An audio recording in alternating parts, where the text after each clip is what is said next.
Bonsoir à tous et bienvenue dans cette émission spéciale sur RMN en partenariat avec Ouest France, l'entre-deux tours des élections législatives 2022. Ici à Concarneau, depuis la brasserie Trimartolode, débat entre les deux candidats qualifiés sur cette 8e circonscription du Finistère. Au soir du premier tour, Ensemble était devant dans 7 des 8 circonscriptions du Finistère et dans la 8e, Concarneau-Quimperlé.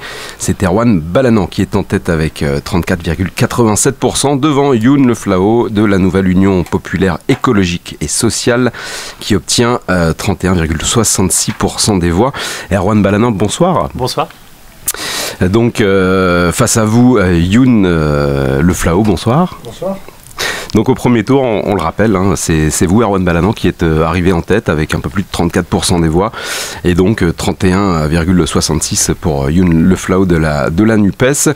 On va commencer avant d'aborder les différents thèmes. On va vous présenter, on va parler tout à l'heure d'écologie ou encore des services publics, mais auparavant, petite présentation donc des candidats. Nous sommes avec Fabien Briand pour RMN. Bonsoir Fabien. Bonsoir. Et également Vincent Théron de Ouest France. Bonsoir. Bonsoir.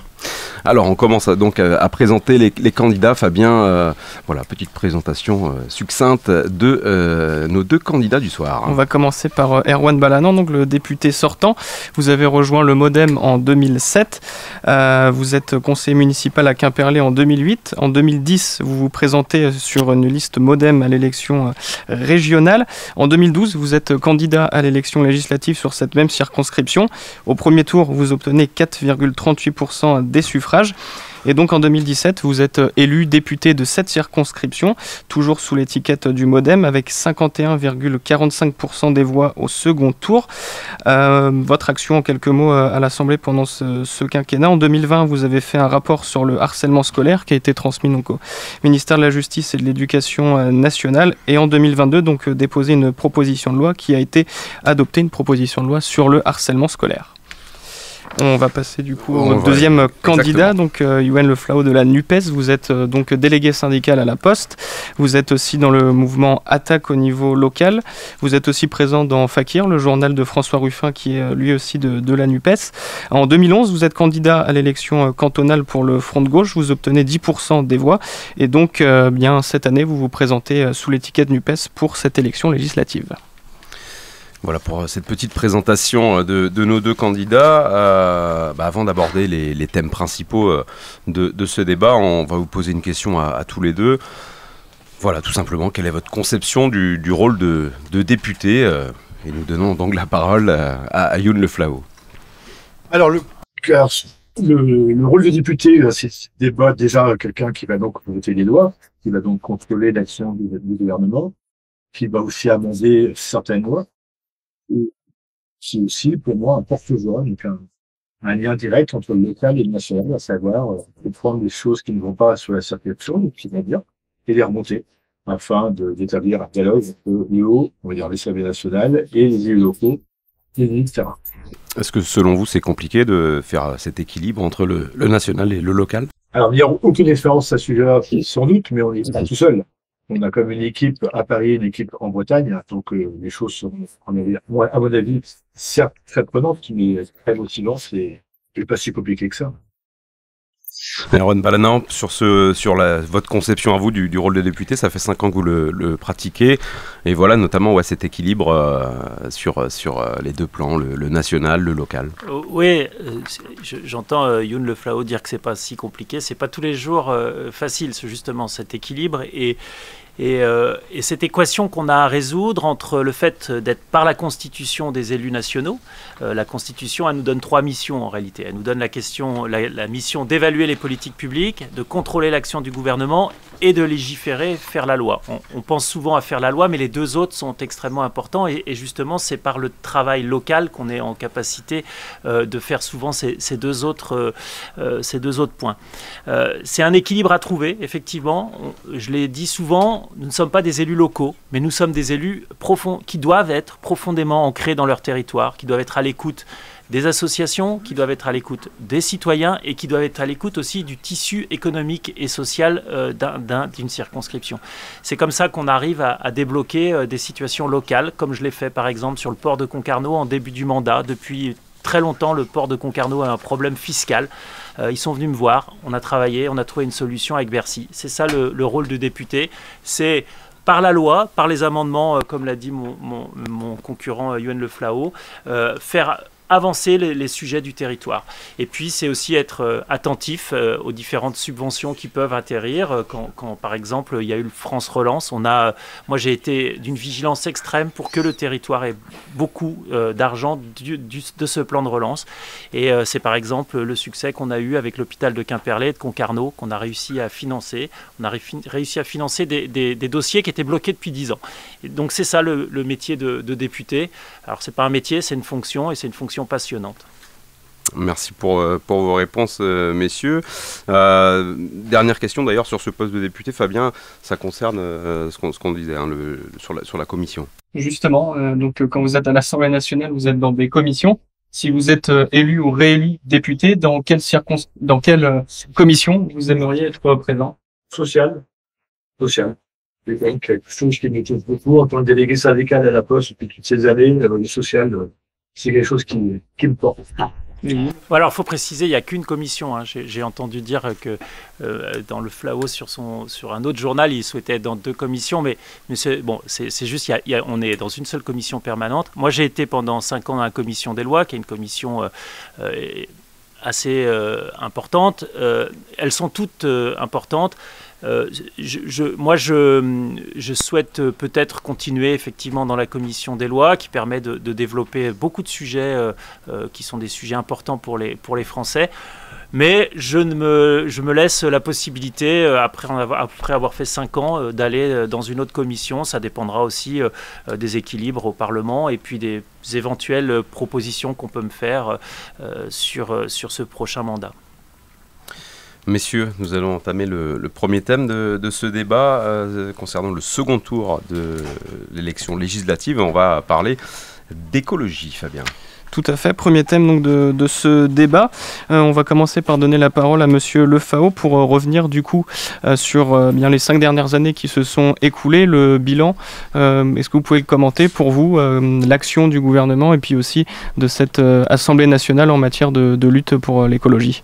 Alors, il faut remarquer ce qui s'est passé dans le présidentiel, c'est que tous les mouvements écologistes comme Greenpeace, FNE, Agir pour le climat appelaient à voter pour les candidats donc de l'Union populaire au départ et maintenant de la NUPES. Ce qui veut dire que le programme de M. Macron, développé, n'est pas à la hauteur des enjeux. Et c'est vrai qu'on peut reprendre après ce qui s'est passé au niveau de M. Balanan, qui a quand même été absent lors des votes sur les techniques ferroviaires, absent lors du vote sur les vols aériens où des alternatives par le train existaient, absent sur le vote des glyphosate et absent aussi sur les indemnisations des victimes de la piquée. C'est vrai qu'en Bretagne, j'ai eu à couvrir avec d'autres collègues ces soucis-là. C'est l'affaire Fescalia où des gens ont été empoisonnés en fait, par des produits qui étaient interdits d'utilisation. Et on voit bien que ces gens-là, ils ont failli, pour certains, ils sont morts, d'autres sont vraiment très très très mal. S'ils passent près d'un champ où il y a eu des pesticides déployés ou des produits chimiques déployés dans une salle, quelle qu'elle soit, c'est des saignements de nez, c'est tout de suite les urgences, et voilà, c'est des gens qui sont vraiment très, très victimisés par ces pratiques-là, et qu'il est temps de trouver d'autres solutions à ces soucis. Donc, voilà, je pense que l'action du gouvernement, n'est pas à la hauteur des enjeux. Donc, voilà qu'on arrive sur une période de grosse chaleur. Il y a vraiment des pics de chaleur partout dans le monde, et il est temps vraiment qu'on prenne cette planification écologique, on va dire ce mot d'ordre repris par M. Macron de la NUPES pour vraiment faire avancer les choses et qu'on aille vers une situation écologique plus stable, afin qu'on préserve cette planète pour nos enfants, nos petits-enfants. Monsieur Balanan, pour répondre sur ces 5 dernières années. Merci pour cette question qui est pour moi l'enjeu principal des temps à venir. Je remarque que dans la réponse qui a été faite par Monsieur Le Flahault, il n'y a pas l'ombre d'une proposition. Pour l'instant, ça a été. Monsieur Le Flahault, je vous ai pas interrompu. Je vous ai pas du tout interrompu. Pas l'ombre d'une proposition. Qu'est-ce qu'on a fait pendant ce mandat? On a fait plus que jamais. Et effectivement, même si on a fait plus que jamais, je fais partie des députés qui considèrent qu'on n'a pas encore fait assez et qu'il faut aller plus vite et qu'il faut accélérer. C'est pour ça, par exemple, que j'ai monté un collectif avec 160 députés de tous les bords pour faire accélérer les questions de la transition écologique. La transition, je rappelle juste que dans ce mandat, c'est nous qui avons arrêté le projet Notre-Dame-des-Landes, qui était un projet qui nuisait profondément au climat. C'est notre majorité qui a interdit l'exploitation du pétrole en France, mais aussi dans nos territoires d'outre-mer. Et on sait que, par exemple, ça a des impacts très forts sur la Guyane, où on a du pétrole. Et on a décidé de ne plus le forer. Et c'est nous aussi qui avons mis un cap pour aller vers une décarbonation de notre pays. Alors oui, les choses n'avancent pas assez vite et il faut aller plus vite. Et comment on va plus vite? Eh bien, tout simplement en construisant une écologie de l'engagement, une écologie qui donne envie aux gens de changer. Et tout ça, il faut pour cela discuter. Il ne faut pas opposer les uns contre les autres. Par exemple, on a eu un débat avec les agriculteurs. Les agriculteurs, vous n'étiez pas présents à ce débat et je le regrette. Les agriculteurs, ils ont le besoin d'être accompagnés dans ce changement. Ça fait 30 ans qu'on leur dit qu'il faut faire tel type d'agriculture, ils ne changeront pas du jour au lendemain sans un accompagnement. Donc c'est ça que nous allons faire. C'est ça que nous allons faire. Et concrètement, par exemple, nous allons continuer la rénovation thermique des bâtiments en proposant la possibilité à 700 000 foyers par an de rénover leurs bâtiments. Et ça, on sait que c'est du confort pour les familles et c'est aussi, au-delà du confort, des économies et souvent des gains de pouvoir d'achat et la question, grâce à ça, on sait qu'on baisse notre émission carbone puisqu'on sait que le logement et le chauffage est une principale source de notre consommation carbone. Justement, une autre question sur cette écologie. Vous parliez d'agriculture et d'alimentation. On le sait, la région Bretagne est vraiment productrice et importante dans l'agriculture. Justement, on va continuer avec M. Balanant. Quels outils vous allez proposer justement aux agriculteurs pour les accompagner, pour continuer à produire, puisqu'il y a une demande pour qu'ils continuent à produire, mais en respectant l'écologie? Quels outils vous allez pouvoir utiliser? On va continuer la politique qui a été mise en place, par exemple, sur les conversions d'exploitation agricole conventionnelle vers le bio. On sait que ça a marché, on sait qu'on a largement plus de bio aujourd'hui qu'il y a 5 ans et il faut continuer, il faut sans doute accélérer. Mais il faut aussi travailler sur le financement de la transition. C'est-à-dire que, par exemple, il y a quelques temps, j'ai été visiter un agriculteur qui a une solution pour son élevage laitier et pour économiser. Et il a tout un projet, il a chiffré pour baisser le carbone de sa production. Tout simplement en travaillant à l'herbe et non plus au maïs et donc sans apport et sans achat non plus de soja. Cet agriculteur, il a besoin aujourd'hui de financement. Il a besoin d'argent pour financer cette transition. Et c'est ça qu'il faut qu'on fasse et c'est ça qu'il faut qu'on continue et qu'on monte des possibilités de financement de cette transition. C'est bien plus simple, bien plus compliqué effectivement de dire ça que de dire il faut tout interdire dans l'agriculture locale. Et on sait qu'aujourd'hui cette agriculture locale, notre agriculture, elle fait vivre notre territoire. Donc accompagnement plutôt qu'interdiction. Monsieur Le Flahault, du côté de la NUPES sur cette question. C'est clair, nous on veut réinstaller 300 000 agriculteurs en les accompagnant justement dans cette transition-là, parce que c'est un système qui est mis en place depuis l'après-guerre avec vraiment des intrants qui sont très très nocifs pour la santé et pour l'environnement. Et on ne va pas laisser, et surtout pas abandonner tous ces paysans, tous ces agriculteurs qui ont eu à faire ce genre de choses, qui ont eu ce choix politique en fait, à assumer. Il faut vraiment, et ça c'est prévu dans le programme de la NUPES, on va vraiment accompagner tous ces gens pour qu'il y ait une transition paysanne, écologique et bio. Et on voit que là, par exemple, les de la PAC actuellement, les bio on profite très très peu. Donc je pense qu'il y a vraiment beaucoup de choses à faire à ce niveau-là. Et il est temps que, et je m'étonne que M. Balanant, qui est depuis 5 ans donc proche de ce gouvernement et élu député, ne l'ait pas fait avant. L'urgence climatique, ça fait pas 5 ans qu'on en parle, ça fait 15 ans, 20 ans, 30 ans. Moi, il y a 40 ans ou 30 ou 35 ans, je suis déjà signé des pétitions dans ce sens-là. Donc voilà, c'est bien si M. Balanant dit ce genre de choses, mais on peut avoir des doutes sur ce qui va se faire par la suite, dans la mesure où rien n'a été fait ou pas grand-chose depuis 5 ans.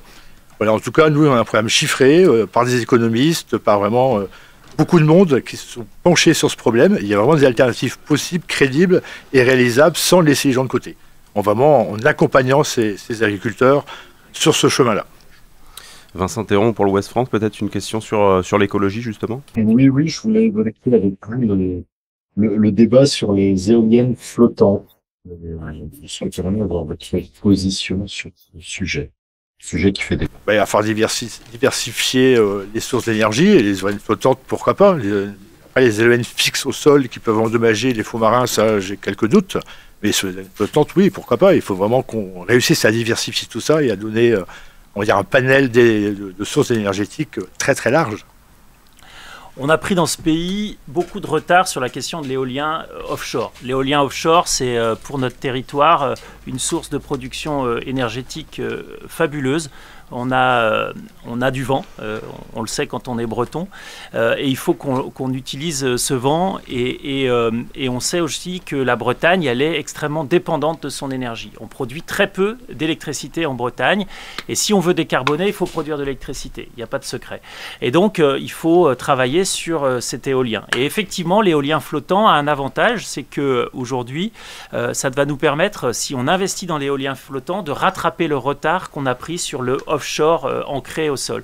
Et donc, il faut aller dans ce sens-là, et il faut y aller avec méthode, une fois de plus, et trouver la filière économique, la filière industrielle pour mettre en place ces éoliennes. Et on a la chance ici, en Bretagne, d'avoir à Brest, par exemple, de la place disponible pour travailler sur ces éoliennes flottantes. Donc il faut, en concertation entre les ports bretons, et on peut parfaitement imaginer aussi que le port de Concarneau en tire bénéfice pour l'entretien de ces éoliennes.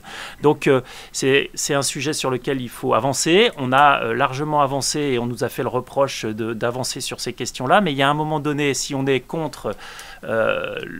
si on souhaite décarboner, il va falloir trouver des alternatives, et l'éolien offshore est pour la Bretagne une grande chance. Et moi j'ajouterais quelque chose, il y a aussi les courants marins qu'il faudrait peut-être pouvoir utiliser, exploiter pour enfin aussi produire de l'électricité. Et les courants marins, on sait qu'il y a quand même pas mal de pointes dans le Finistère, en Bretagne, qui peuvent être utilisables. Vincent, une autre question, je crois. Oui, autre sujet. Alors, on est à la fois entre l'agriculture et l'environnement. Il s'agit du Choucas des Tours, cette espèce protégée qui n'est pas sans poser des problèmes dans le pays de Quimperlé notamment. Là aussi, quelles sont vos positions? Quel est votre avis à l'un et à l'autre?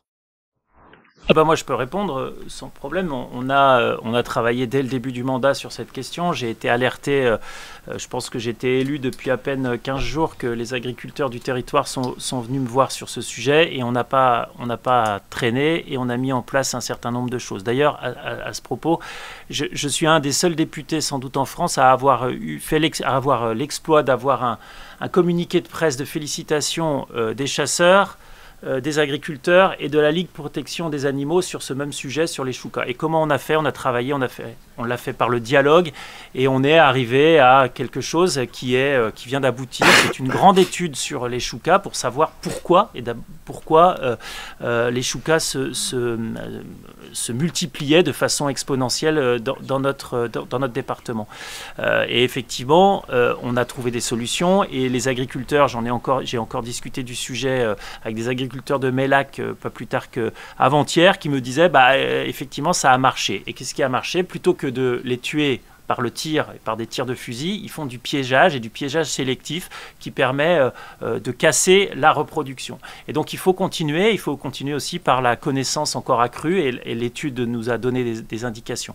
Mais je vais laisser monsieur peut-être Le Flahaut répondre sur cette question, voir peut-être s'il a d'autres solutions qui pourraient être utiles et auxquelles... Je vais être franc avec vous, ce problème des choucas, je le connaissais, mais j'ai pas du tout. Voilà, moi je suis postier. J'ai pris mes vacances annuelles pour faire campagne, donc j'ai pas, on va dire, tout le loisir que M. Balanant peut avoir depuis 5 ans à pouvoir bosser les dossiers. Moi, je suis surtout sur les dossiers de la Poste. Vous l'avez bien dit, c'est bosser les dossiers, mais c'était pas tout à fait un loisir, c'était un mandat que j'ai fait avec professionnalisme. Non, le loisir, c'est pas dans le sens loisir, c'est dans le sens où vous avez ce temps pour ça. Il n'y a pas de souci, je ne vais pas dénigrer le travail de mes collègues à l'Assemblée non plus. Non, tout à fait. Loin de là. Tout à fait. C'est pas du tout mon propos. Non, mais je sais bien, et c'est très bien comme ça. Alors messieurs, pour l'écologie, je pense qu'on a fait un petit tour intéressant. On va attaquer le deuxième thème de ce débat d'entre deux tours, et nous allons nous intéresser, Vincent et Fabien, à la politique nationale, et notamment Fabien sur la réforme des retraites. Voilà, on va essayer de savoir un peu plus sur le point de vue de chaque candidat. Oui, effectivement, le projet de loi sur les retraites qui devrait arriver à l'Assemblée. Du côté de la majorité, on est plutôt sur repousser cet âge à 64-65 ans. Du côté de la NUPES, avec Jean-Luc Mélenchon en tête, c'est ça, 60 ans. Justement, vos points de vue sur ce départ à la retraite, pourquoi avoir ces âges différents? On va commencer par monsieur Le Flahaut pour la NUPES.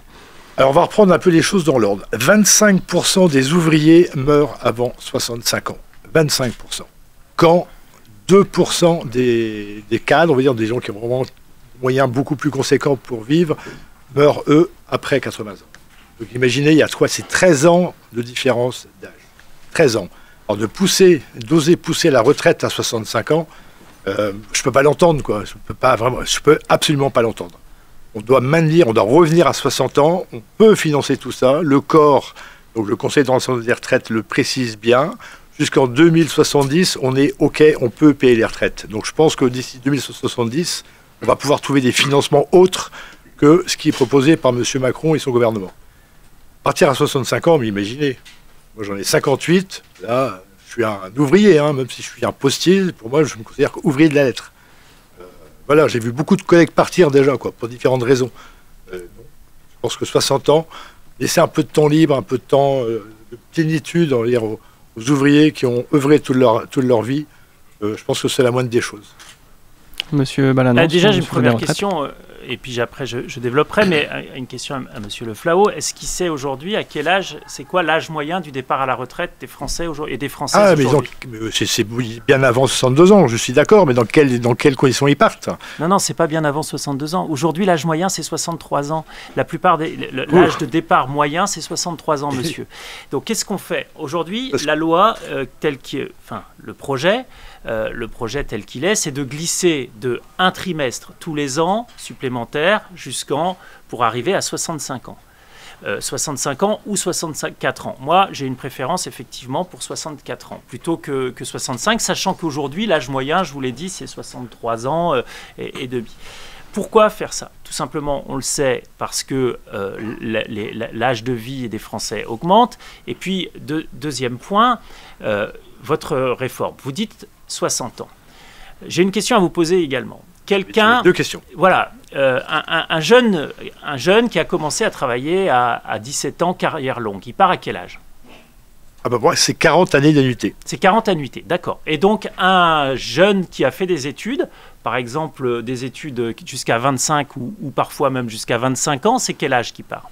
C'est 40 ans, mais je pense qu'il y a moyen d'améliorer le système, à savoir reprendre ses études en année de cotisation afin qu'il puisse partir à 60 ans. Voilà, cet homme ou cette femme partira à 65, voire même 67. On est d'accord. Et donc, vous pensez que toutes les personnes... Non, on n'est pas d'accord. On peut améliorer les choses dans le temps pour que les choses se passent au mieux. Telle qu'est prévue votre réforme, vous êtes d'accord que c'est 40 annuités, donc quelqu'un qui a commencé à 25 ans, il part à 65. On est d'accord? Ou pas? Oui, on est d'accord. Okay. Et après, il y a moyen de revoir ces années d'études. On peut peut-être aussi les reprendre en cotisation. Il y a peut-être des moyens de trouver des solutions pour que ces gens qui ont fait des études longues puissent bénéficier de ces études. Donc, alors, l'ouvrier qui a commencé très tôt part à 60 ans.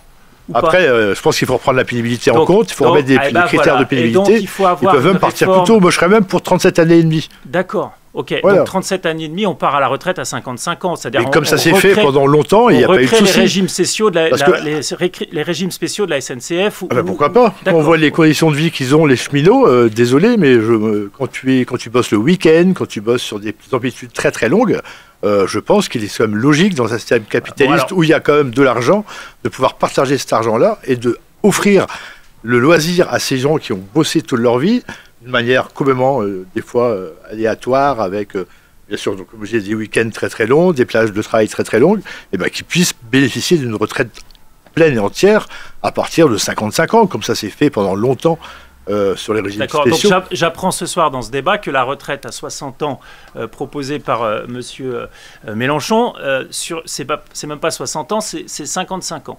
Je pense qu'un certain nombre de personnes noteront ça parce que ça me paraît quand même assez hallucinant. Mais je pense qu'il y a des choses en réalité, monsieur Le Flahault, si on veut faire une vraie bonne réforme des retraites, il faut prendre les choses en étant...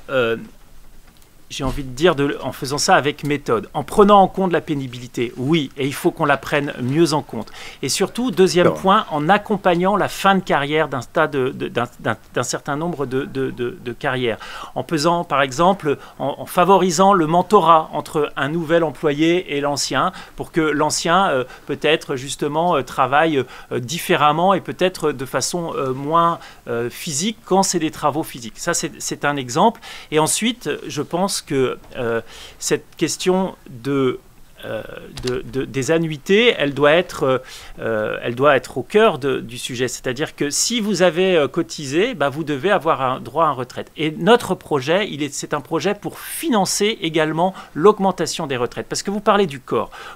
Le corps, c'est pas tout à fait ce qu'il dit en réalité. Le corps, il dit aujourd'hui que le modèle, il tient là prochainement, mais il tient pas sur le long terme. On le sait. Et tous les Français voient bien que la population est vieillissante. Donc on voit parfaitement que ça tiendra pas. Donc, qu'est-ce qui risque de se passer avec votre modèle à 60 ans?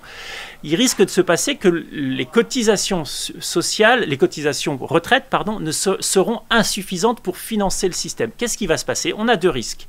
Un, les retraites ne sont plus tenues et les Français ne touchent pas leur retraite. Ou deux, on passe et on sort de ce modèle de répartition qui est le modèle issu du Conseil national de la résistance pour un modèle par capitalisation. Et moi, je refuse ce modèle. Et donc, pour financer ce modèle, il faut travailler plus, effectivement, mais en tenant compte des spécificités de chacun des emplois. Et donc, c'est comme ça qu'on y arrivera plutôt que de dire 60 ou voire même, comme je l'apprends aujourd'hui, 55 ans.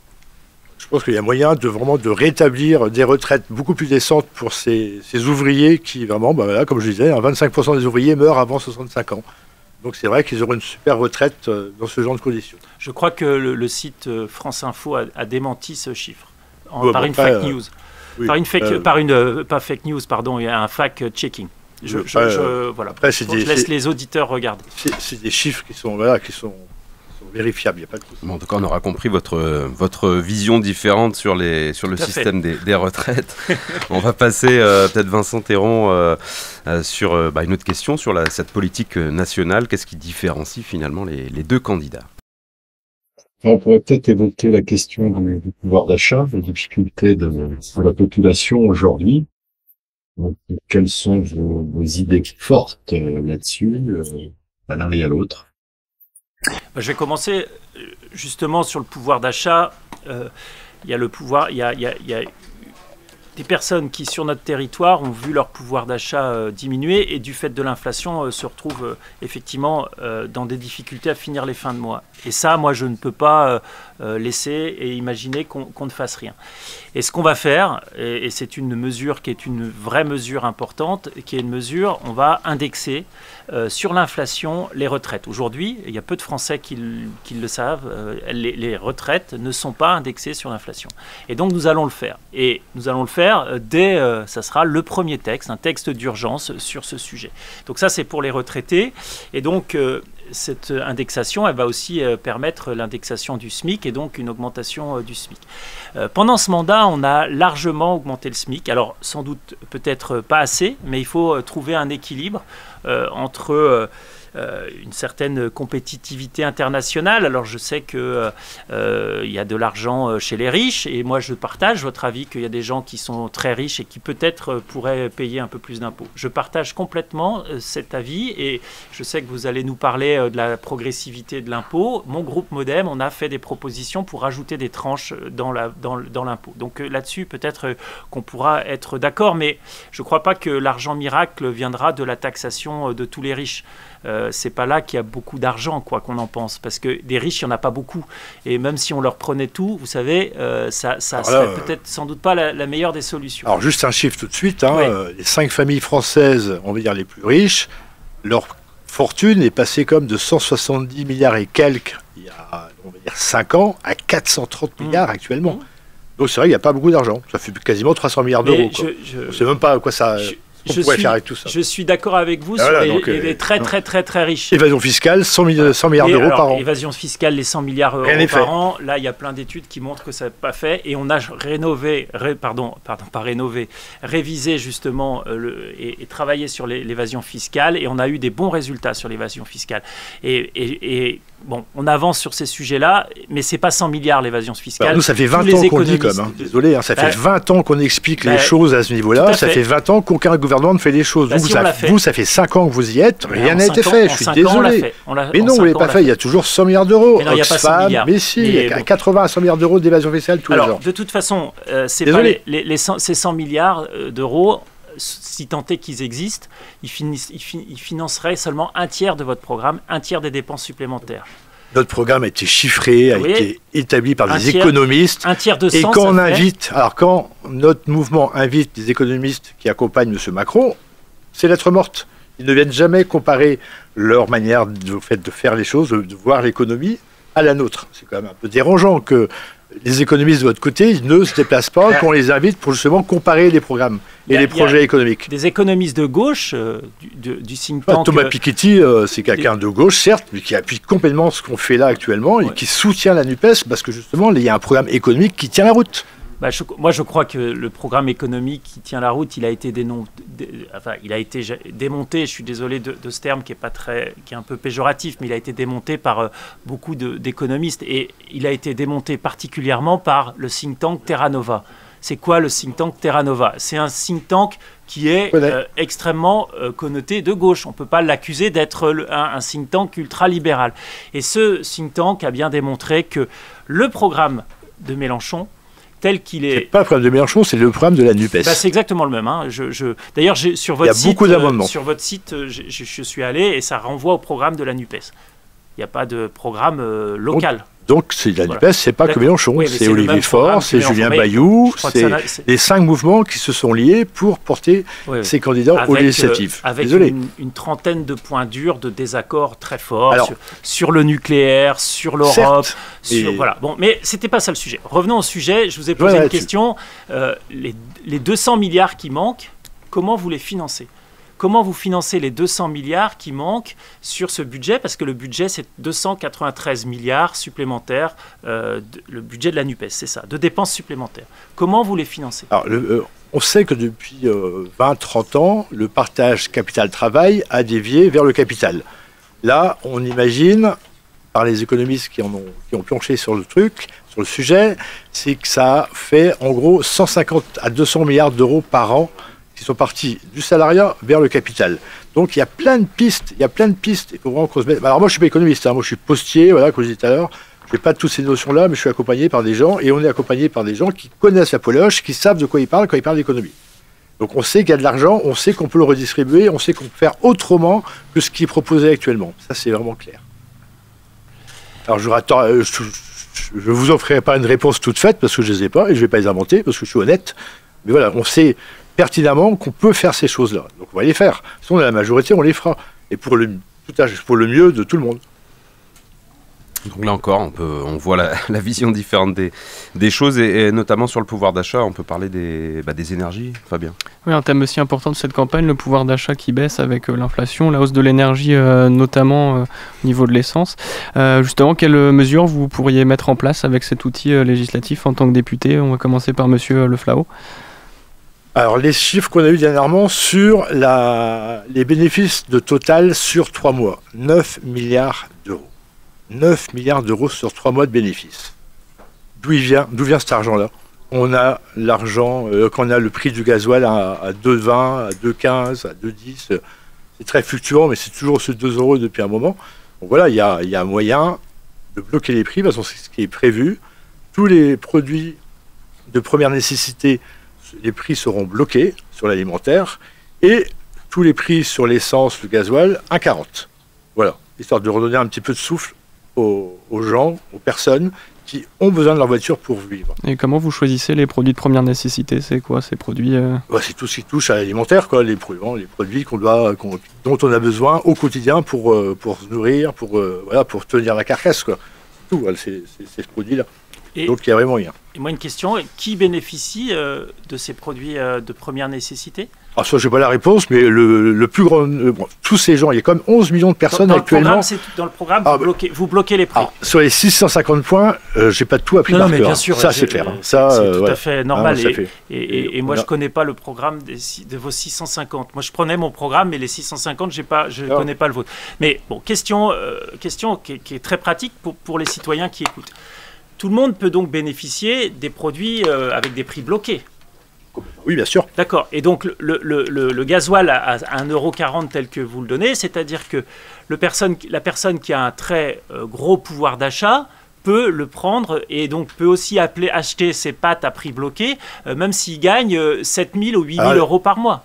Il me semble que c'est comme ça dans votre programme. Vous voyez bien que dans votre... Après, il y a des tranches. Il y a 14 tranches qu'on va mettre en place. Si plus 5, c'est 14 tranches. Là, c'est pas les tranches. Là, on parle d'aller faire ses courses. Mais oui, mais justement. Donc après, ces gens qui gagnent de l'argent, ils seront taxés sur ce qu'ils gagnent en plus par rapport aux petits gens. Les gens qui vont faire leurs courses, ils seront tous égaux. Voilà. Ben, nous, c'est pas notre vision des choses sur cet aspect-là. Sur cet aspect-là, pour qu'on puisse aider les plus faibles, qu'on puisse aider... les plus vulnérables, plus ceux qui ont le plus besoin, c'est qu'on va créer, on va mettre en place, on l'a fait déjà, il y a eu le bouclier sur les prix. Il faut savoir que le bouclier sur les prix, c'est 5 milliards par mois d'argent public qui permet de garder les prix bas. Et je vous invite à regarder les taux d'inflation dans notre pays par rapport à nos pays voisins européens. Nous sommes le pays qui a le moins d'inflation. Pourquoi? Parce que justement, nous avons mis en place ce bouclier sur les tarifs de l'essence et sur le tarif de l'énergie. Ce qui fait que l'énergie en France, même si elle a augmenté, et tous les Français l'ont vu, elle a largement moins augmenté que, pour les autres pays, que dans les autres pays. Et donc, sur le chèque, sur l'alimentation, on va mettre en place le chèque alimentaire avec une première aide pour les plus défavorisés et les plus fragiles et les plus vulnérables dès septembre. Et on va réfléchir à la mise en place d'un chèque alimentaire qui va avoir la double vertu, une triple vertu. Un, de faire baisser le panier pour les gens qui veulent acheter à manger. Et c'est effectivement, comme vous l'avez dit, quelque chose de première nécessité. Deux, qui vont leur permettre d'acheter des produits plutôt sains, des produits bio et voire des produits locaux. Et trois, ça aura l'avantage de donner un coup de main aux agriculteurs pour développer justement ces filières plus saines et plus bio. Donc ça marche beaucoup mieux qu'une aide qui n'est pas une aide, qui est un blocage des prix. Le blocage des prix, on sait comment ça fonctionne, c'est qu'au bout d'un moment, c'est l'inflation sur tous les autres prix, à part les prix bloqués. Et c'est terrible pour les citoyens, et c'est terrible pour les gens qui sont dans la difficulté. Donc, franchement, cette histoire de blocage d'esprit, ce serait la pire des catastrophes pour les citoyens français et les gens qui en ont le plus besoin, parce qu'ils seraient complètement hors de la... C'est pas une mesure de justice sociale. Monsieur X qui gagne 7 000 € bénéficiera du prix bloqué comme monsieur Y qui gagne 1 500 € par mois. Vous voyez bien que ça ne marche pas. Là, on verra qu'on y sera. Messieurs, on va enchaîner puisque le temps passe. Vincent Thérault, une question du coup sur le logement. Oui, vous venez d'évoquer le pouvoir d'achat, mais autre souci qui est très prégnant dans notre circonscription, c'est le logement. Alors avec dans le même temps un phénomène assez étonnant, c'est les gens ont de plus en plus de difficultés à se loger. Et dans le même temps, il y a un développement, notamment sur la zone côtière, des résidences secondaires. Quel est votre sentiment à tous les deux sur cette question, ce sujet?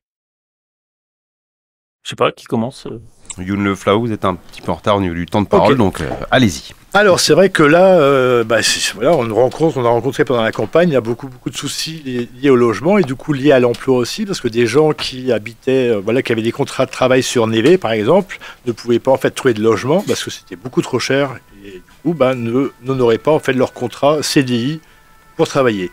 Donc je pense qu'il faut vraiment qualifier et classer, on va dire, la zone côtière en zone tendue, histoire qu'on puisse légiférer là-dessus et une fois légiféré, pour donner les moyens aux élus locaux d'augmenter les taxes, on va dire, on va parler crûment, les taxes sur les résidences secondaires. Ça va peut-être limiter un peu les choses. Bon, je pense que c'est quelque chose à développer. Il y a aussi, pour des jeunes, que ça peut intéresser, peut-être développer aussi tout ce qui est habitat léger, à savoir les tiny house. Voilà, il y a aussi peut-être des pistes aussi à trouver à ce niveau-là. Mais ça peut pas se faire au niveau local, ça peut se faire qu'au niveau national. Ça peut être que par la loi qu'on peut réussir à trouver des choses dans ce sens-là. Il y a aussi également tout ce qui est location Airbnb, avec justement ce parc on va dire, de location qui est complètement... pris par ces touristes qui viennent là, et c'est très bien qu'ils viennent, je ne suis pas là pour dire que les touristes ils doivent sortir, mais voilà, il faut qu'on trouve des solutions. À Saint-Malo ils l'ont fait aussi dans le Pays Basque, ils commencent à réfléchir là-dessus, et je pense que pour que nos jeunes qui ont grandi sur la côte ne se retrouvent pas, alors je ne peux pas dénigrer Gourin ou ces coins-là, il n'y a pas de souci, mais c'est vrai que quand on a un travail ici, quand on vit localement, il est quand même, au vu du prix de l'énergie actuellement, c'est quand même assez difficile pour nos jeunes de se loger, de travailler au pays.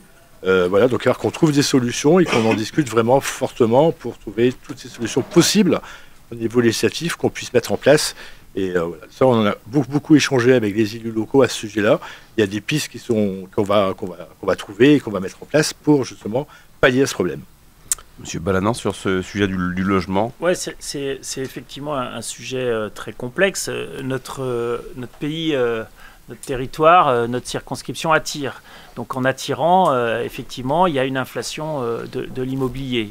Ça rend la situation d'un certain nombre de jeunes travailleurs et de jeunes travailleuses compliquée. Donc il faut travailler là-dessus et il faut des solutions qui ne seront pas, à mon avis, des solutions miracles, lointaines, qui seront décidées de Paris. Je crois que sur le logement, il faut avoir des grandes priorités nationale avec des fonds, des aides qui doivent arriver et pour les collectivités locales. Et c'est aux collectivités locales de travailler sur ce sujet parce que c'est elles qui connaissent leur territoire, c'est elles qui connaissent et qui mettent en place par exemple les PLUI, les plans locaux d'urbanisme intercommunaux maintenant la plupart du temps. Et c'est eux elles, les collectivités, qui peuvent trouver des solutions. Et la solution, elle passe effectivement par la construction nouvelle. Il faut du petit collectif pour les jeunes travailleurs. Et il faut aussi qu'on ait une réflexion plus globale sur ce sujet. Moi, c'est pour ça aussi que comme c'est un sujet important, que j'ai choisi cette suppléante, Fabienne Le Calvez, qui est avec nous et qui m'accompagne. Elle est adjointe au logement à Concarneau, elle connaît parfaitement le sujet et ensemble, on va être très vigilants sur cette question pour proposer des sujets, des textes nationaux qui permettent, parce que c'est ça qui fera la réussite, aux élus locaux d'avoir une politique précise, en dentelle sur chacun des territoires. Le sujet du logement, il ne faut pas non plus aussi le décorréler de la question de l'artificialisation des sols et des terres. Donc on a là une équation très difficile à résoudre.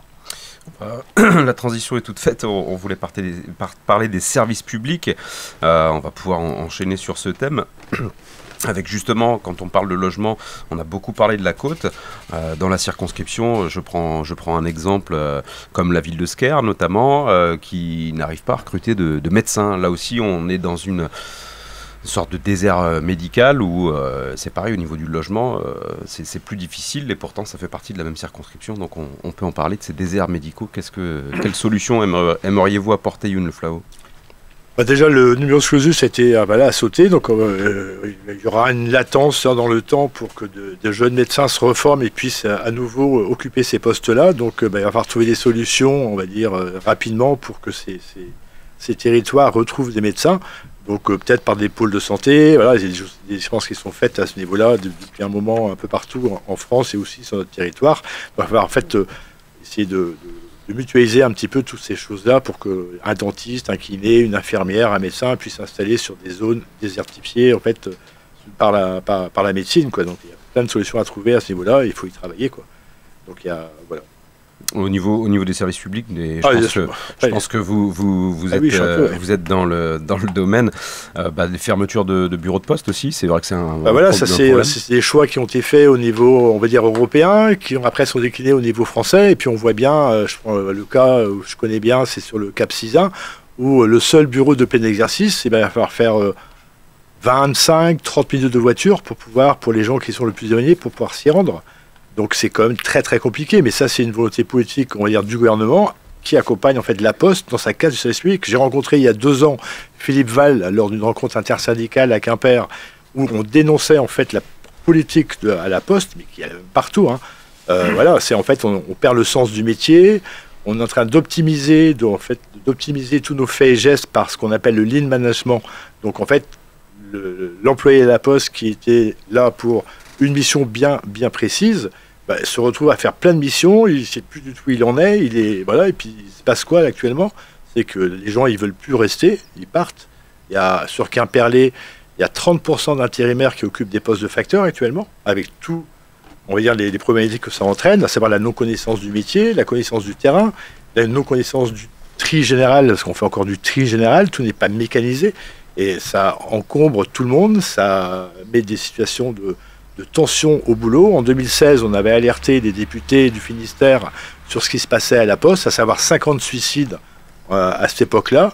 On avait demandé de diligenter une enquête parlementaire sur ce que La Poste faisait du CICE, à savoir 350 millions d'euros versés pendant ces années-là à la Poste, où le CICE était là pour améliorer les conditions de travail, créer de l'emploi, et à la Poste, nous perdons depuis 20 ans, 15 ans, 20 ans, 7 000, 8 000 emplois par an. Donc voilà, mais c'est le problème à la Poste, c'est le problème aussi dans les hôpitaux, c'est le problème, voilà, c'est les politiques en fait publiques, des services publics qui est mise à mal. Je trouve que pour moi, un service public, c'est pas un service marchand. Il faut qu'on trouve des solutions pour que ça soit un service à la personne, un service à rendre aux usagers.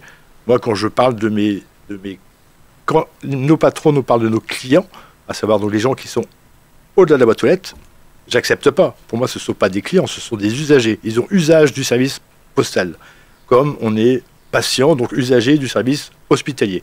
Voilà, il faut vraiment remettre ces choses-là à plat pour qu'on redonne du sens déjà au travail, parce que les copains, ils craquent, ils partent, ils font autre chose, ils abandonnent, et ils sont nombreux, quoi. À l'hôpital, c'est 50 démissions, je crois, par mois, il me semble, là, ces derniers temps. Donc, il y a vraiment une crise profonde dans les services publics, et aussi, voilà, ce qui a découlé après du numérique et de l'Internet, c'est qu'actuellement, on peut faire beaucoup de choses sur Internet, sauf que une personne sur 3 arrête ses démarches sur Internet parce que cette fracture numérique est vraiment présente. Une personne sur 3. Moi-même, j'ai eu le Covid il n'y a pas très longtemps. Bon, j'ai voulu me déclarer sur Amélie, mais c'est un vrai bazar. Il a fallu que j'ai pris une enveloppe, j'ai pris un timbre, j'ai posté ça à la CPM à Brest, et voilà quoi. Mais il n'y a même plus d'antenne CPM à Concarneau. Donc je pense qu'il faut remettre de l'humain au plus proche des gens pour justement pallier à tous ces soucis de service public et cette proximité qui doit exister. On a le prix d'énergie qui flambe, aller faire 30, 40, 50 km pour aller chercher un colis, pour aller faire n'importe quelle démarche administrative dans un service public, bah, c'est compliqué et c'est coûteux et les gens n'y vont pas. C'est quand même triste, quoi. Ça serait de recruter plus de fonctionnaires du coup dans ces services. Bah ouais, il faut vraiment remettre de l'humain, quoi. Il faut absolument remettre de l'humain. C'est pas tout développer à 5G, à outrance. Il faut vraiment remettre de l'humain. Les gens, ils veulent de l'humain, ils veulent du contact humain. C'est hyper important. On est vraiment coupé. On a affaire à des écrans. Non, ça suffit avec des codes. C'est très compliqué pour beaucoup de gens. Donc, il faut vraiment remettre de l'humain au centre de ces services publics et une proximité beaucoup plus grande. Monsieur Balanant, sur ces services publics et le constat finalement de Youn Le Flau. Le constat de Youn Le Flau, c'est un constat. Je partage un certain nombre de choses, mais je ne partage pas non plus tout, parce que déjà aujourd'hui, la Poste, les usages, parce que si vous voulez parler d'usagers, c'est bien de parler des usages, ils ont énormément évolué. Aujourd'hui, on ne poste plus et on a beaucoup moins de courriers qu'auparavant. On est d'accord avec ce constat. Voilà. Donc, c'est assez logique que des personnes qui étaient employées au courrier, à partir du moment où il y a beaucoup moins de courriers, on leur trouve des tâches et des services à rendre à la population. Et c'est pour ça que la Poste s'est réorganisée. Et la Poste a mis, par exemple, dans toutes les mairies, quasiment presque toutes les mairies de ce territoire aujourd'hui, il y a un guichet à la Poste. Ouais. Et je peux vous assurer, pour en avoir discuté avec les personnes qui l'utilisent, qui sont souvent des personnes âgées, qui ont besoin de la Poste, effectivement, comme vous l'avez dit, pour envoyer un courrier, pour récupérer un colis parfois qui leur a été envoyé par des membres de la famille. Ils sont extrêmement contents de ces relais Poste, qui sont effectivement, c'est des relais qui permettent, par exemple, d'avoir des amplitudes horaires beaucoup plus importantes que les bureaux de poste. Donc tout ça, c'est des usages qu'il faut accompagner et il faut à tout prix ne pas se figer dans un temps qui est un temps révolu. Aujourd'hui, on utilise beaucoup moins le courrier. Alors après, sur le numérique, effectivement, on a constaté, et ça s'est révélé au moment, par exemple, de la crise des gilets jaunes, il y a beaucoup de personnes qui ont dit « mais moi, je veux voir des gens et c'est difficile et j'ai des problèmes avec remplir ma feuille d'impôt en numérique ». Alors déjà, on peut continuer à le faire en papier, hein, c'est possible, et on peut envoyer un timbre. Et d'ailleurs, vous l'avez dit, vous l'avez fait pour la SCPAM, donc ça fonctionne aussi. Mais ce qu'on a fait, on a créé les maisons France Service. Et les maisons France Service sont des lieux de regroupement des pouvoirs publics avec les partenariats des élus locaux, avec les villes ou les communes, pour pouvoir avoir au même endroit un certain nombre de services à la personne, de services publics, et de mutualiser les moyens pour répondre aux questions et pour répondre répondre aux usagers. Et on l'a vu par exemple à Quimperlé où elle a ouvert, elle fonctionne parfaitement. À Concarneau, on aura aussi une maison France Service bientôt à Quérandon, dans un quartier qui est un quartier emblématique de la ville. Et j'ai vu avec le préfet et avec une discussion dans une réunion avec le maire de Rospordin pour qu'à Rospordin, on mette aussi une maison France Service. Et ce maillage de maisons France Service, ça permet de faire coïncider et concilier les usages nouveaux du numérique, parce que vous parlez des personnes qui ont du mal avec le numérique, mais il y a aussi des gens qui sont extrêmement contents de faire leur démarche par numérique. Ça leur économise un déplacement souvent. Donc c'est ça qu'il faut concilier, faire fonctionner ensemble.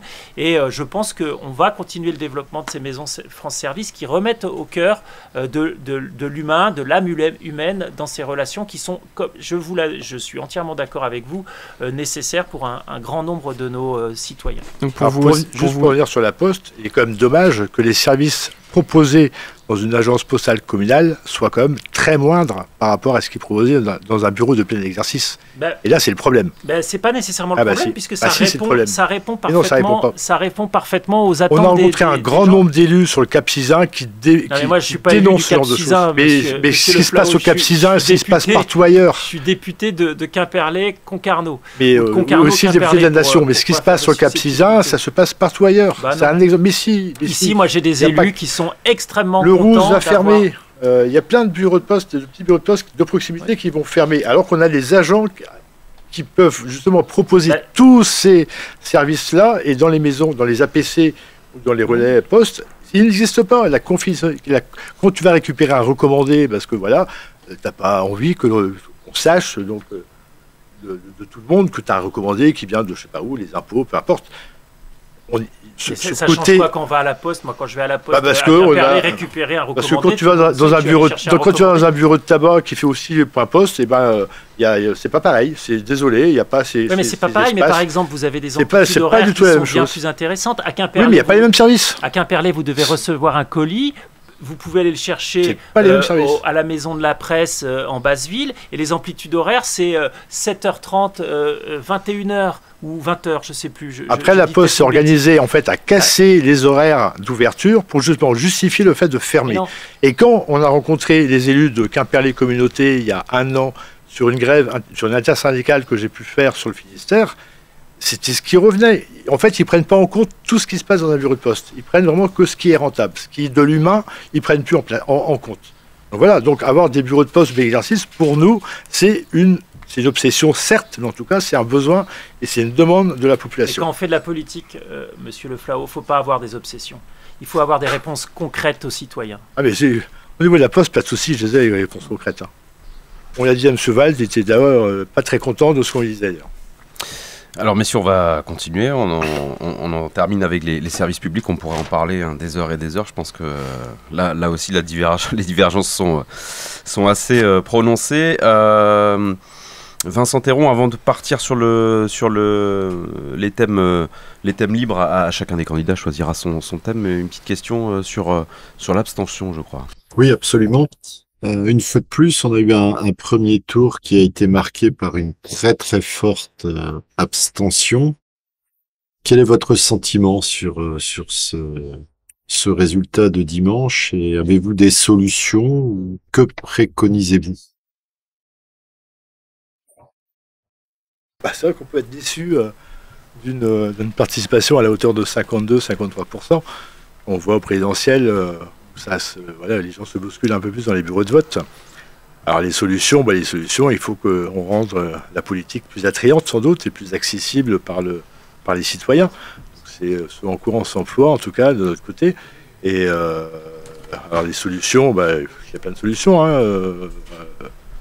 Donc l'attrait de la politique, faire comprendre aux gens l'importance en fait de ce scrutin-là que sont donc les législatives, qui sont quasiment aussi importantes à mes yeux que ne l'est la présidentielle.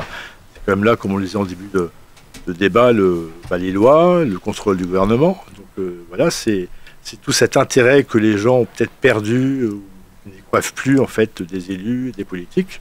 Et du coup, c'est vrai que moi, en tant que postier, je les invite vraiment à aller voter pour un gars comme moi qui connaît, on va dire, le terrain, qui connaît le terrain de ce travail que j'ai pu mener pendant 25 ans à la Poste. Et je pense que c'est intéressant d'avoir un ouvrier à l'Assemblée pour justement redonner un peu de souffle à cette démocratie. Et je pense que notre parole d'ouvrier, de salarié, est peut-être vraiment hyper importante pour la suite, en fait, et l'attrait que les Français pourraient avoir envers la politique. C'est que oui, tout le monde peut le faire, quoi. On peut y aller, quoi. Et on peut améliorer, apporter en tout cas nous notre vécu et ce qu'on a compris de ce qui des politiques et de ce que ça nous amène, des solutions sans doute, et puis peut-être une plus large participation au prochain tour de dimanche prochain.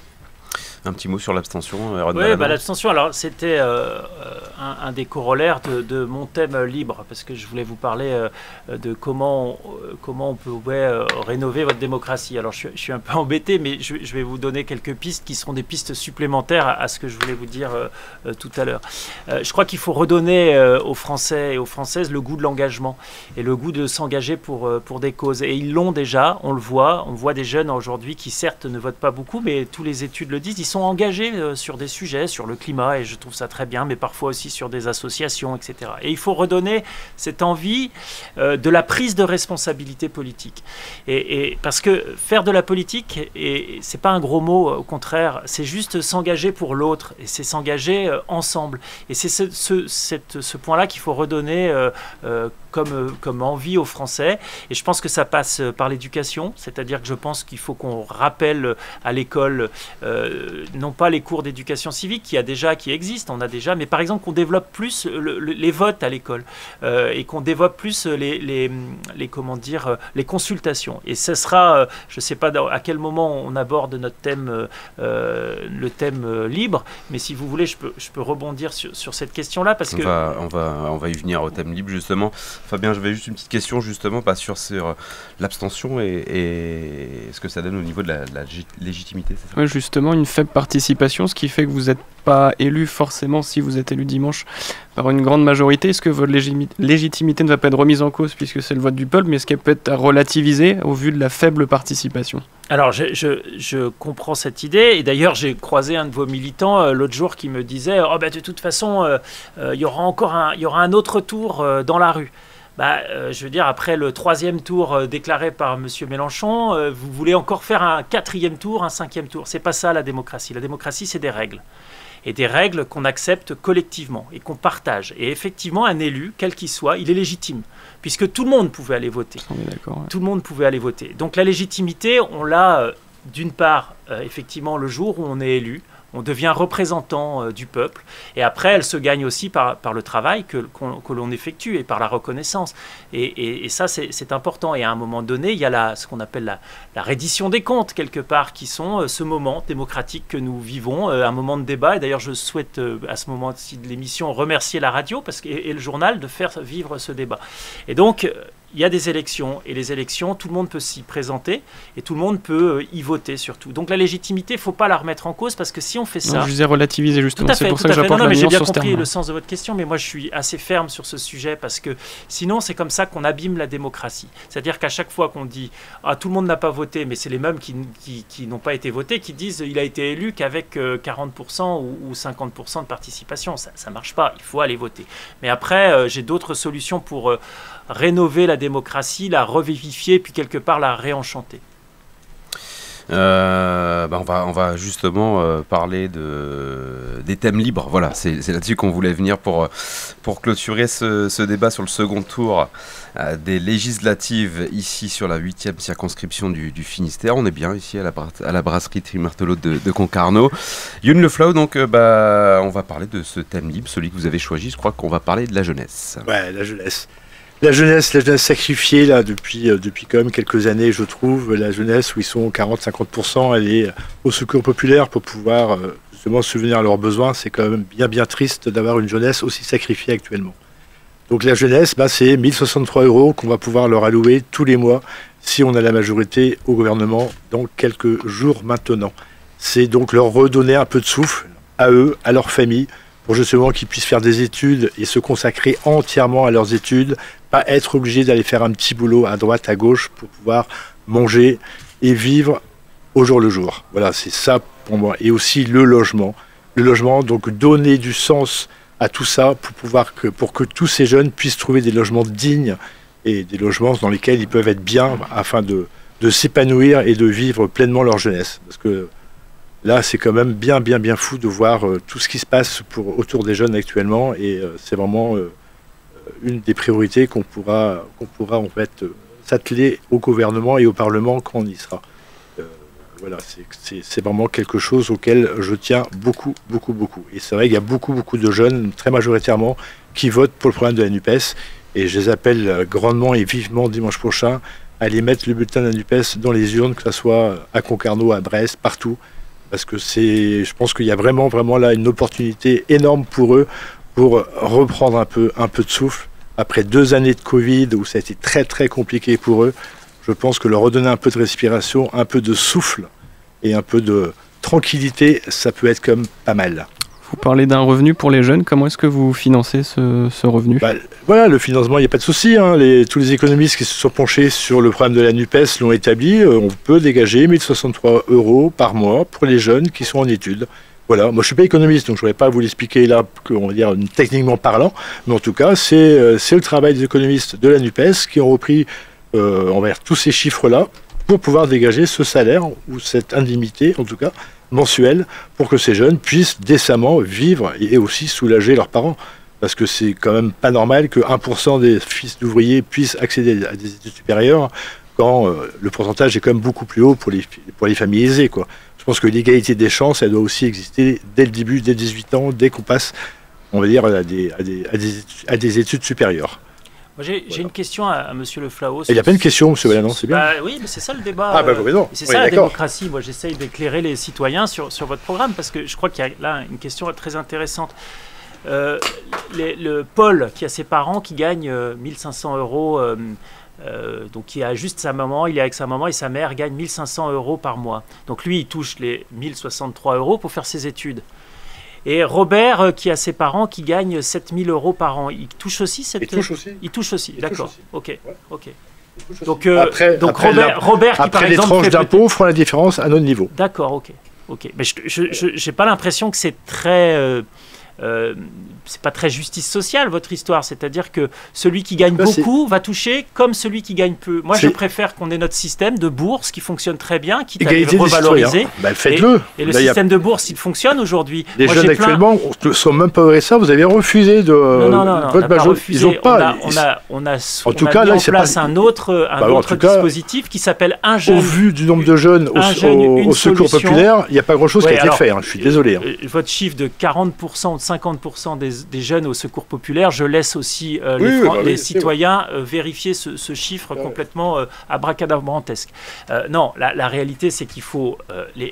la justice sociale, c'est d'avoir des mesures adaptées à la situation de chacun. Et suivant que vous gagnez 10 000, 7 000 € par mois et que vous soyez le fils ou la fille d'une famille avec juste une maman, par exemple, qui gagne que 1500 et qui travaille au SMIC, c'est pas les mêmes aides qui doivent être... Et nous allons, pour améliorer ça, nous allons justement créer les prestations sociales à la source. C'est-à-dire que vous n'aurez plus besoin de les demander. Et ça, c'est une vraie mesure sociale. Et ça, c'est une vraie mesure de justice sociale. Il est temps, hein. Voilà donc on a rebondi sur le thème choisi par Monsieur Le Flahault sur la jeunesse. Le thème libre, bon, on a parlé un petit peu tout à l'heure de l'abstention avec vous, Erwan Ballanon. Ouais, moi je voulais parler justement de comment on réengage nos citoyens dans le vivre ensemble et comment on fait que chaque Français, chaque Française ait envie d'être dans ce collectif, parce que ce collectif, on va en avoir besoin face à des difficultés sur la transition. Comment on fait la transition? Quel choix on doit faire? Et si on n'a pas une démocratie qui fonctionne bien, on n'arrivera pas à faire ces choix, parce que ces choix seront toujours remis en cause, soit par une minorité bruyante, soit par des gens qui seraient, pourquoi pas, effectivement, des lobbies puissants. Et donc, il faut qu'on ait les outils démocratiques, et il faut qu'on travaille sur des nouveaux outils démocratiques. Et moi, je travaillais pendant ce mandat, le mandat qui vient de se passer, sur un certain nombre de sujets, et je pense qu'il faut continuer, il faut qu'on articule mieux la démocratie représentative, qui est un joyau, qui est notre système démocratique de base et qui fonctionne plutôt bien, mine de rien, et la démocratie participative, cette volonté d'un certain nombre de citoyens de participer, de délibérer, de donner leur avis. Et il faut articuler les deux, et il faut sans doute qu'on ait un certain nombre de révisions peut-être constitutionnelles pour pouvoir mieux prendre en compte cette volonté citoyenne de participer avec la représentativité, puisque la représentativité, c'est qu'à un moment donné, il y a quelqu'un qui prend une décision et qui est responsable de cette décision. Au moment de l'été 2020, il y a eu la Convention citoyenne pour l'écologie, donc comme vous le disiez, des citoyens qui ont participé du coup à élaborer des propositions. Emmanuel Macron a repoussé les plus fortes. Non, c'est pas vrai ça. C'est pas vrai. C'est ce que notre opposition a voulu faire croire. Et moi, j'ai travaillé sur cette convention, puisque j'étais rapporteur de la partie 6 et du titre 7 que j'ai créé sur ce texte, donc la partie sur le droit de l'environnement. On n'a pas du tout tout repoussé. On a pris une grande part des propositions. Mais je vais vous citer un exemple. Après, les citoyens qui ont participé à cette convention... Non, pas tous, parce que j'en ai rencontré... Oui, mais certains quand même ont remis en cause. Il y a des citoyens qui ont même été qui ont découvert la politique grâce à ça, qui sont aujourd'hui candidats pour la NUPES, et il y en a d'autres qui sont candidats pour Ensemble et pour le MoDem, et j'en ai rencontré certains. Moi, je prends un exemple qui est très parlant. La Convention citoyenne dit interdiction des locations des passoires thermiques sur les critères F. On regarde, il y a des députés qui travaillent sur ces sujets depuis longtemps, depuis 10 ans, 20 ans pour certains, et qui disent mais non, c'est pas possible. Si on fait ça, on exclut trop de logements. Un exemple, sur notre territoire, si on avait été là où on a été, c'est-à-dire à G, pour 2028, rien que ça, c'est 18% du parc immobilier finistérien qui ne serait plus possible à la location. Donc vous imaginez que dans une tension du logement, si on est allé, voilà. Donc on a pris le juste milieu, c'est 18%, en se disant on va accompagner, on va financer, et c'est comme ça qu'on a mis en place MaPrimeRénov'. Et MaPrimeRénov', je le redis, c'est 700 000 foyers par an qui pourront rénover leurs bâtiments, et suivant vos revenus, parce que Robert, qui tout à l'heure gagnait 7 000 €, il ne touchera pas la même somme que Pauline, qui touche 1 500 €, qui elle a besoin que son logement soit financé quasiment dans l'intégralité. Un petit mot pour terminer, Vincent Théron, une dernière question. Oui, au terme de ce débat assez riche et nourri, si vous deviez l'un et l'autre choisir 3 adjectifs pour définir votre adversaire, lesquels choisiriez-vous? On se connaît pas assez. On se connaît pas assez, c'est vrai. Moi, je vais vous dire, je vais commencer sympathique. Parce que on s'est rencontrés, j'ai l'impression que Youn est quelqu'un... 2 fois déjà. Sur le CETA, et puis une autre fois, ça s'est moins bien passé. C'était suite à l'agression de ma fille dans une manif à Nantes, qui a pris un LBD tout près d'elle. Et là, tu m'as parlé que de Black Bloc. Et là, j'étais très déçu de ta réponse. Très déçu. Bon, en tout cas, voilà. Bon, lui, ça sera peut-être déçu. Mais en tout cas, c'était sympathique. Opposant, parce que c'est un opposant politique, je ne partage pas du tout, moi qui ai pourtant, on le sait, quelques valeurs social-démocrates, je suis à l'extrême opposé des mesures, de certaines mesures du projet de la NUP, sur la laïcité par exemple, où il y a des abandons, puis sur l'Europe surtout. Ce que nous propose Mélenchon et ce que nous propose la NUP, c'est en réalité un Frexit déguisé, c'est-à-dire la sortie de l'Europe. Et la sortie de l'Europe sur notre territoire breton, je crois que beaucoup de Bretons, s'arrachent les cheveux. Et là, j'ai donné que 2 adjectifs, je ne trouve pas le 3e adjectif, donc je vais m'arrêter là, mais il y en a certainement bien, parce que c'est quelqu'un qui est aussi engagé, tiens, voilà. Et malgré nos différences, moi j'aime les gens engagés, et j'aime les gens qui se disent à un moment donné, bah tiens, je vais donner un coup de main à la société. Alors même si on ne partage pas du tout les mêmes convictions politiques, moi j'ai ce respect. C'est aussi ce qui fait le débat démocratique et la richesse du débat. Bah, je sais pas, moi, objectif, je connais pas assez M. Baleinan pour pouvoir le qualifier, donc je suis vraiment désolé. Désolé. En tout cas, un peu d'effort, j'en ai fait moi pour on s'est vu là, donc ça fait 1h30 qu'on est ensemble parce qu'on s'est vu à Brest tout à l'heure, donc je dis que monsieur est très cordial, il n'y a pas de problème, on a comme réussi à échanger, à partager certaines choses, mais à s'opposer sur quand même l'essentiel, du cordial on va dire, et puis ma foi, c'est sympathique. Après, voilà, tu triches, vous trichez. Non, je triche pas, il faut que je triche. Voilà. Après, bon, quand on parle de sortie de l'Europe, je suis pas d'accord. Je pense que moi, il y a comme un fait qui m'a marqué dans mon parcours militant, c'est ce qui s'est passé en 2005 et en 2008. En 2005, on a voté non à un traité européen qui amenait la concurrence libre et non faussée et la libre circulation des capitaux. Voilà, le peuple a dit non à 55. Des personnes aussi. Oui, il y a bien des personnes. le peuple français a dit non à 55%. Je ne comprends pas, vraiment pas, pourquoi, en congrès, le 4 février 2008 à Versailles, le congrès, donc Sénat et Parlement réunis, s'est assis sur un vote populaire, un vote... C'était pas le même texte. Non, c'était pas le même texte. Alors là, on l'a regardé. Non, si, ça, je suis pas d'accord. Il y a quelques virgules qui ont changé, et puis les points. Alors, le 1.2 est passé à 1.3, qui, voilà, non. Si. Voilà. Donc, je trouve vraiment très triste à ce moment-là, et c'est pour moi, c'est quand même une fracture avec le peuple aussi. Quand on revient à l'abstention, ben là, on peut se poser des questions sur ce qui s'est passé en 2008. Quand le peuple français a voté non en 2005, à 55%, c'était au peuple français de revoter sur le traité de Lisbonne, qui était un copier-coller de ce qu'on avait refusé. Donc voilà, donc ça, c'est un regret que j'ai profondément en moi sur ce qui s'est passé politiquement. C'est aussi pour ça que vous êtes engagé aujourd'hui, certainement. Bien sûr, complètement, oui, complètement. Oui, j'étais très engagé en 2008. Un rejet de l'Europe, en réalité. Ah non, c'est pas un rejet de l'Europe. Moi, voilà, je suis pas pour une Europe libérale où les capitaux peuvent circuler librement et en fait où le social n'est pas développé. C'est vrai qu'on parle d'Europe sociale depuis le début, mais rien n'est fait. En tout cas, tout va pour moi à l'envers de ce qui doit être fait. Non, je parle pas de sortir de l'Europe. Il y a tout aussi. Par contre, il faut une autre Europe, une Europe des peuples, une Europe sociale et une Europe, écologique et humaine, on va dire. Voilà. Pas d'opposition. On n'est pas là pour opposer les gens, on est là pour coopérer, faire les choses ensemble. Une toute dernière question et après on va clore ce débat. C'est, je crois que c'est Vincent, on en a parlé tout à l'heure. Dimanche soir, vous êtes battus l'un ou l'autre. Qu'est-ce qui va se passer lundi matin? Quelle nouvelle vie finalement pour Erwan Balanant ou pour Youn Le Flao? Ça, c'est pas de nouvelle pour moi. Hein. Je vais continuer à faire ce que je fais depuis quelques temps, à savoir défendre mes collègues à la Poste et puis faire le travail à ce niveau-là. Il n'y a pas de souci. Par contre, si je suis élu, je serai très honoré d'être élu. Et pour moi, ça sera une nouvelle vie, certes, qui s'ouvrira, et une autre expérience qui va enrichir, on va dire, mon parcours de vie, quoi. Et quand on est militant depuis Plogoff, à savoir, ça fait quand même maintenant bientôt 40 ans que je milite, ça serait pour moi une jolie, pas sortie, parce que c'est pas une fin en soi, en tout cas, un joli passage que je pourrais offrir, en tout cas, aux copains, aux amis, à tout le monde, à tous les gens qui attendent qu'un ouvrier ou qu'un salarié soit élu député de la nation. Ça peut faire un peu de bien, je trouve, à cette assemblée d'avoir un ouvrier et puis pas qu'un, quoi. Parce qu'il y a plein de gens qui sont dans la même classe sociale que moi, qui sont engagés auprès de la NUPES, et ça donnerait un petit souffle en fait à cette assemblée nationale. Et Erwan Balanant, même question, donc c'est pas très positif, non, mais mais si vous êtes battu dimanche soir, voilà. Quand on est candidat dans une démocratie, le seul risque qu'on a, c'est de perdre une élection. Il y a des pays où quand vous êtes candidat ou quand vous êtes engagé politiquement, vous faites plus que perdre. Vous perdez parfois votre vie.